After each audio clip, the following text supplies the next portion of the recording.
Well, let's talk money for a second, and to be specific, the country's money and credit ratings.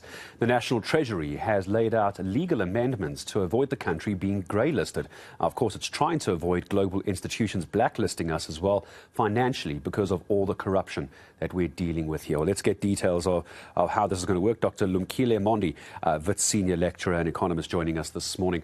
Doctor, good to have you with us here on eNCA for what is a very, very important discussion on a Thursday morning, because if we don't understand what we're trying to do here, we can't complain when we as a country get it wrong later. What are these amendments hoping to achieve? I imagine it's a case of Moody's and S&P looking at us and going, no, we're not going to give you any more money.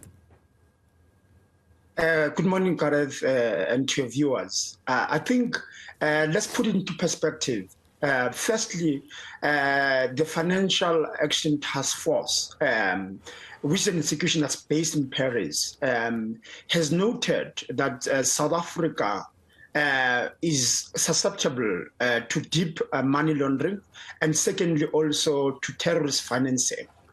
Basically, although Treasury and government at large understand the key challenges that are faced by South Africa and the vulnerabilities are less understood.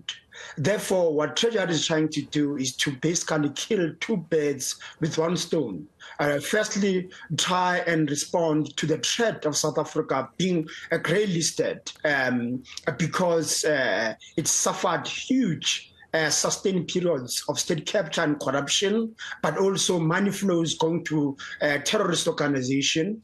And secondly, also to improve our credit rating, given that the outcome of state capture and corruption and misuse of funds has led to South Africa's balance sheet weakening, but more importantly also the ability to trace an account has effectively collapsed because the agencies that are supposed to enforce both money laundering and terrorist financing were compromised by Zuma.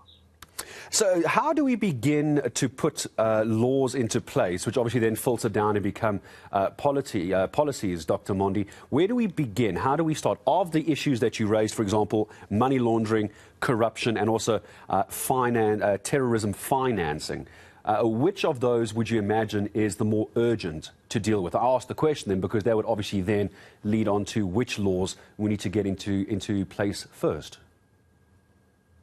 It starts with the culture of both political as well as our financial leadership.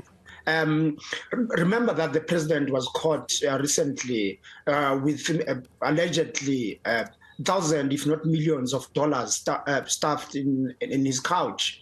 Secondly, institutions that's supposed to monitor how we as individuals operate our banking accounts at the Financial Intelligence Center was compromised, is trying to work on that. The South African Revenue Services similarly found itself in the same accord. More importantly, as we saw in the Zondo report, that many financial institutions, Nedbank, Standard Bank, were all facilitators of the corrupt activities that South Africa has been caught wanting on. So therefore, the laws are not so bad. What is horrible is the behavior at both at political level and as well as financial systems level, where people have got delegated authority to deal with these issues. They turn their eye away from it. So we have to really call people to order and start arresting people, as we have seen the NPA recently relating to Eskom, where we see some action. However, that action has to be followed by a change in culture, a change in behavior, and empowering, of course, of many of our institutions to implement the existing law so that we can bring back all these risks that we're faced with.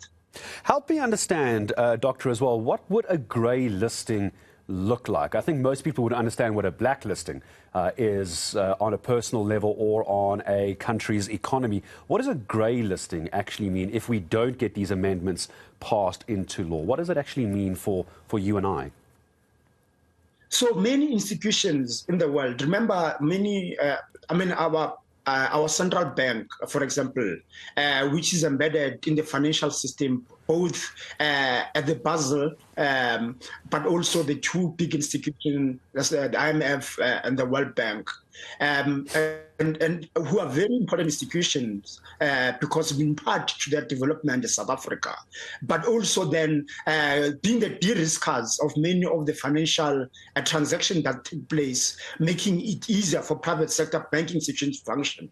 Therefore, it means basically many of our international institutions that enable our central bank as well as our private banks to have access to international hard currencies, dollars, euro, yuan, etc., may find it very difficult because they have to ask the question, the money that Central Bank is borrowing from JP Morgan, what is going to be used for?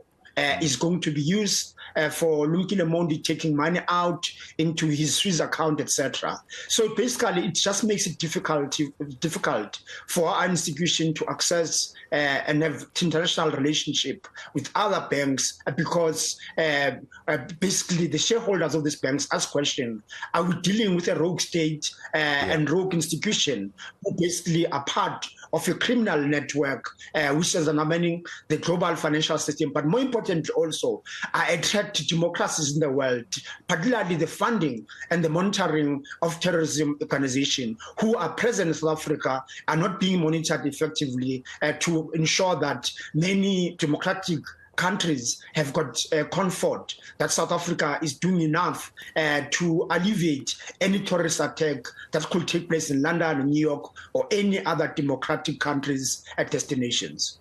Last question to you, Dr.